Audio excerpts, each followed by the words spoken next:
కూడా పెట్టింది అది వైడనింగ్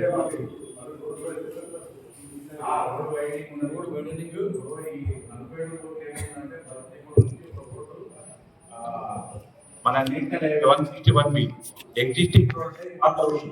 ఈ పాత రోడ్డు ఏమన్నా మంగళపేట్ బస్దీపూర్ నుంచి మంగళపేట్ అనురాధ బసవేశ్వర్ చౌక్ శివాజీ చౌక్ దీనికి వైడనింగ్ రైలింగ్ అంటే ఫుట్పాత్ టూ సైడ్స్ అది ఏమన్నా